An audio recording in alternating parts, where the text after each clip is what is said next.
And we've been having a conversation about nostalgic toys. Fisher-Price is 90 years old. Fisher-Price, of course, you will know for some of the iconic toys like the telephone, the Fisher-Price telephone We've also got the rocker stack, which is the big thing of plastic rings that go on something in different colours. Now, they did try a push-button phone for a while, but then they decided to do a windy one again, and it's called the Fisher-Price telephone, of course. There is the TV and radio cassette players. There's the till. Remember the till they used to play with Fisher-Price? But, of course, all sorts of other toys as well. Do you remember the Cabbage Patch Kids? Do you remember the Rubik's Cube? What other ones really give you a little glow in your heart? 0344 499 1000. Now, in a moment, we're going to speak to a toy expert about the allure of some of these vintage toys and the ones that are the most coveted all these years later. But before that, why don't we remind ourselves of some of the classic Fisher-Price adverts? See if you can pick these out, right? I'll tell you what adverts you're going to hear the audio for. There's a classic ad with a baby, and you might recognise the actor. It's been a very, very, very long Good Friday. A 90s pirate ship commercial, a 1984 roller skates ad, and a 1993 flip, track, rail and road. What's all that? What's this do? What's that for? Who's in there? Where's that noise?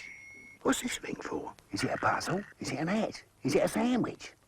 Won't it go in? Fisher-Price presents The Great Adventures Pirate Ship. Batten down the hatches! Fire! Fisher-Price just reinvented the wheel. Roller skates that grow with your kids as they learn to skate.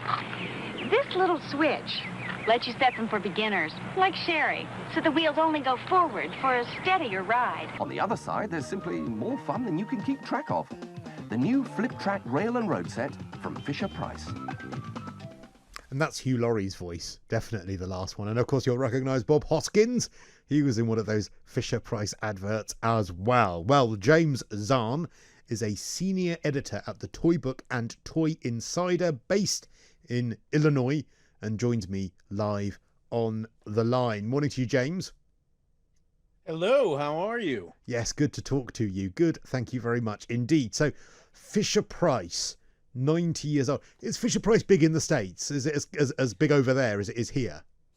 Absolutely. Honestly, I was a little bit surprised of how big it is over there in the UK. The Fisher-Price is just iconic around the globe. Here in the US, it originated from a small town in New York. Obviously, we're coming up. It was 1930 when these folks started that company. They paired the founders' names together to come up with Fisher-Price. And about a year after that is when they took their first wares to the what we know now is Toy Fair New York. At the time, it was the American International Toy Fair. And they got the ball rolling as far as their classic wooden toys. And that was where it all started. So 1930 and in 1931. And the last 90 years has seen some incredible stuff. And of course, now they're also a part of Mattel. For nearly 30 years, they've been under the Mattel umbrella. It was around 1993 when they became a part of that company. And they've seen a lot of innovation over the years, and they're doing a lot of new things this year. What's interesting, though, about Fisher-Price specifically, we'll talk about some other toys in a moment, but what's interesting is that the basic amount of toys, their basic product, hasn't actually changed that much for decades. It's the cash register, the till, as we call it here in the UK. It's the strange thing that you walk along on wheels with the balls that go around. They're almost like a weird vacuum cleaner. That's the corn. We call that the corn popper. The corn popper. Yeah, that's right. It's the the stackable rings in different colours, which is called the what's it called? Rocket stack. Rocker stack. That's Rocket it. stack. But what's weird and amazing, really, in these years of innovation and this obsession with trying to keep up with the latest fad, is that Fisher-Price, although their product range might have expanded, their core products have all remained the same for many, many years. I think one of the reasons for that is because there is the timeless classic play. And every 2, 3 years, we've got this entire new generation of kids that comes along. And generally, as far as like fine motor skills and learning colors and shapes and numbers, those don't change, which is how something like the Rocket Stack can keep going. And one of the interesting things this year in particular that's come up is Mattel has become very concerned with sustainability over the last several years. And this year, they introduced a new sugar cane based plastic that they are making that Rocket Stack out of. And it's still the same toy that we all know and love that we played with as children and new kids are going to be playing with, but it's made of a sustainable material. And I've played with it myself and checked it out. You can't really tell the difference. So a kid isn't going to know that it's not traditional petroleum based plastic, but that has gotten the sugar cane based plastics as well as the farm style sorting box with the shape sorter. Presumably these are going to be far more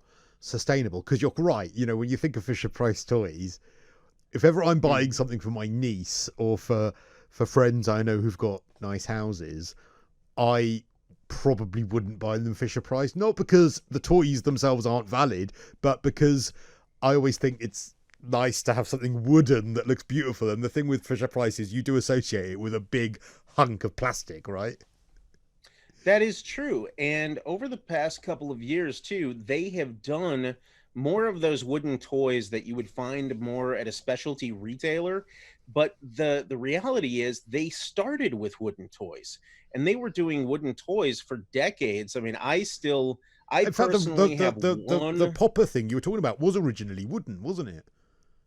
I think that popper, I don't think was the it called the balls are, rocker but popper? but the here I don't recall it being called that. I recall it always being called the corn popper. The corn popper, that's it. Sorry, I'm getting Yep. all of them differently confused there. But the corn popper, yeah, it looked like it had the original one had a wooden handle of the corn popper, I think. It likely did. The one toy that I still have from my own childhood was called the Jolly Jalopy, and it is wooden. I have it in storage somewhere. It is a wooden car with big plastic wheels that are attached with metal springs, and it has a wooden clown head on it. And they sold those Wow. from the 60s into the late 70s. That actually sounds So- quite frightening. It sounds horrible. It sounds No, really it does. frightening. Yeah, Sorry. you know, depending on your clown opinions, but they sold that toy right up until the end of the 70s. Yeah. And so when you think of the toys of the 80s, that's where a lot of the plastics came into play.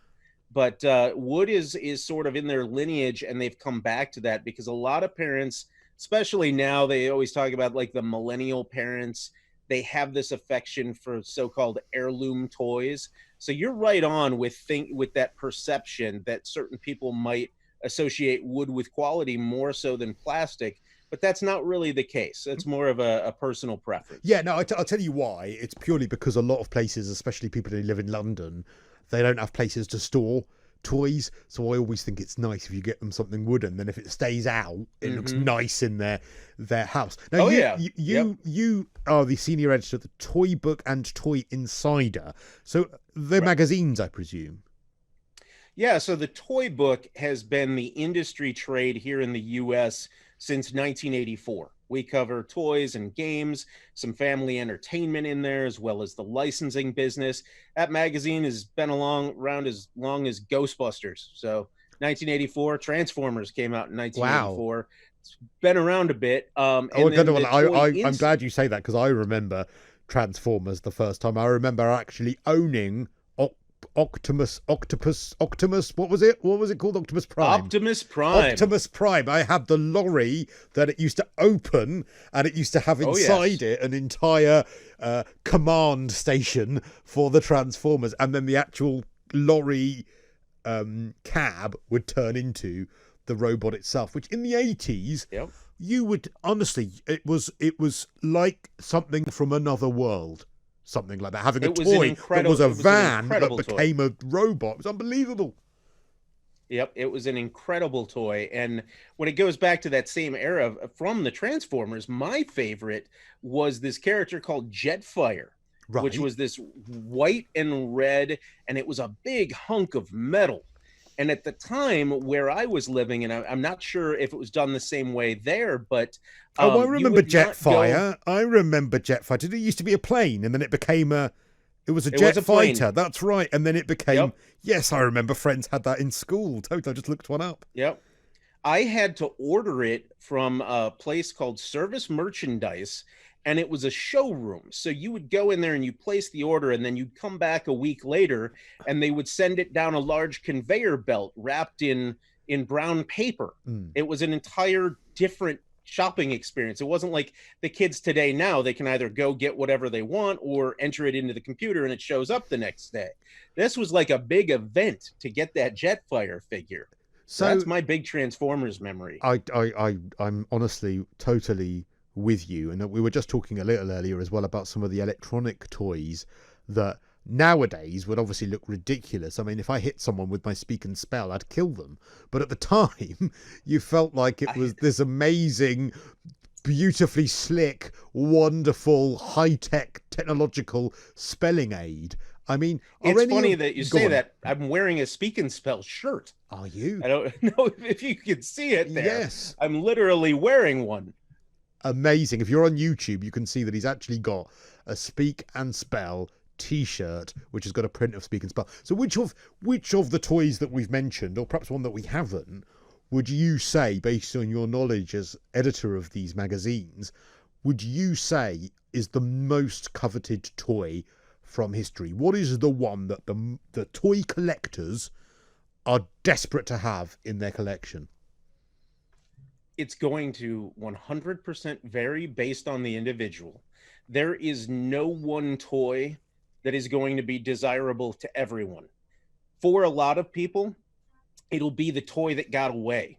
That one toy you wanted as a kid that you never had. Yeah, for me, it was Barbie. It was Barbie's Corvette. I've already revealed that. It was Barbie's white Corvette with the pink stripe along the side.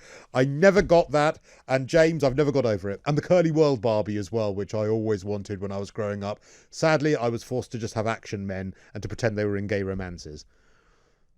Hey, there's nothing wrong with that. I used to play Barbie with my sisters. I used to play She-Ra, Princess of Power, Care Bears, and He-Man. You know it, all the way across the board, of course. And He-Man is in the midst of this huge renaissance right now. The character is coming back. There's 2 different series in development on Netflix right now. Wow. Kevin Smith is the showrunner on one of those new Masters of the Universe. So I suppose you have to keep an eye on all of those, because you'll know that will be the next big toy. I used to have a He-Man. I used to have because it used to be Prince Adam, of course, and then he became He-Man.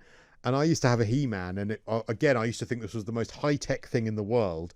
He had armor on his front, silver armor, and when you used to hit the armor, a little spring thing would happen, and it would dent, and then you'd hit it again, and then it would dent a little bit more. And at the time, that was the battle armor. The battle armor He-Man. Yeah. See, I'm so masculine.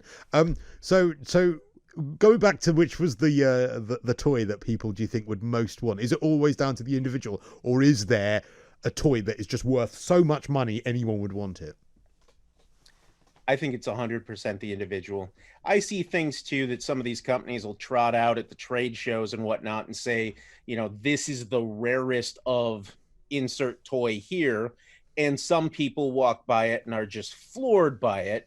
And others are like, yeah, because it wasn't their thing. It really comes down to that identifiable desire and what pushes your buttons, because I'm sure there's some collectors out there that might want things just because there's a number attached to it, but I've found that in general that's simply not the case. It's 9 times out of 10, maybe even more than that, going to come down to something that you wanted as a kid that you didn't get, or something that you had as a kid that is now really hard to find or really expensive. And actually, on the He-Man note, I'll give you a prime example. They made a play set of Eternia. Most kids never had it. They had Castle Grayskull, or they had Snake Mountain. Yes. Or for She-Ra, they might have had her Crystal Palace, or they had the Horde's Fright Zone. Most kids never even saw this huge Eternia playset on a store shelf, much less owned it. Wow. So that ends up being a toy that a lot of kids go, or a lot of kids then that are adults now with money Yeah. will go after. And then the other one that always strikes me, and this would be one too that I would be interested in owning it, but I don't really have the space for it. There was a G.I. Joe aircraft carrier called the USS Flag. I knew one kid that had it when I was little, and this thing, it's 7 feet long. Wow. And at the time, those airplanes and those helicopters that you could get, they fit on this aircraft carrier to scale. It was just an enormous toy. And of course, because most of those didn't survive the 80s and it was expensive then, it's very expensive now, depending on the condition that you'd find them in. I've just found one on and then Amazon, but it's not available. Okay. But you're right. I'm looking at it, and it's a 1985 USS Flag GI Joe aircraft carrier with box, but it's unavailable. So clearly they sold it. But yeah, wow, it looks absolutely huge. This. Does it say what they sold it for, price-wise? No, it doesn't say. It didn't say. Just says, you know, when it says currently unavailable, we don't know if this item will be back in stock. But it does say, due to the size, we can't ship outside the 48 US states. The parts inside are as new as they were 30 years ago because it was unopened and unbuilt. Oh yeah. But so I think that would have been your absolute dream. Oh, and there's one on. Don't tell me there's one here. Oh, there are a few on eBay, but they're all a bit incomplete and sort of falling to pieces, aren't they? I bet you're checking them every day, aren't you? I'm not, but you know, it comes down to that space thing. I do have a wife and kids here, so at this point, it's all about them. But you know, I've got a collection of stuff that's really for my daughters, and then of course they're welcome to play with any of my toys that happen to be in my office. Yeah. So look, it's a lot of fun. It's been so good to talk to you, James. I can't believe you just reminded me as well of how much I loved She-Ra's castle as well. Like, God, it was a great toy. Beautiful. You know, you can't see it. I actually have in this office a mint in its original package She-Ra figure. Wow. From I believe 1985. It's up on one of the tall Can you show it? Can you show it to us? Is it there? You can't. Let's see. You can't show it to us. Where it is? Oh, here. You know what? I think if we tilt up here. Let's see. Show me She-Ra. All the way up on the top. Do you see that purple package that says Princess of Power? Yes. Right where my finger is. Yes, the Princess of Power. Is that She-Ra? The mint She-Ra. Wow. I hope she's wearing her purple leotard that she used to wear, because otherwise I'll be very, very upset with that one. I'm going to have to make you disappointed. That one, she's wearing that white and gold outfit on that. Oh, that was when she was, because she used to meet with the sorcerer, didn't she? And that was like, that was what she used to dress in. Right. Are you thinking of when she's Adora? And she's wearing the kind of purple garb. Yes, I It's am. like the white leotard. Yeah. It's very jazzercise. I can't believe we're talking about She-Ra's casual attire. That's where we are now. I love this. James Zarn, senior editor of the Toy Book and Toy Insider. We must talk again because I've had such a blast. Really good to talk to you. Thank you for taking the time to talk to us here on Talk Radio about toys.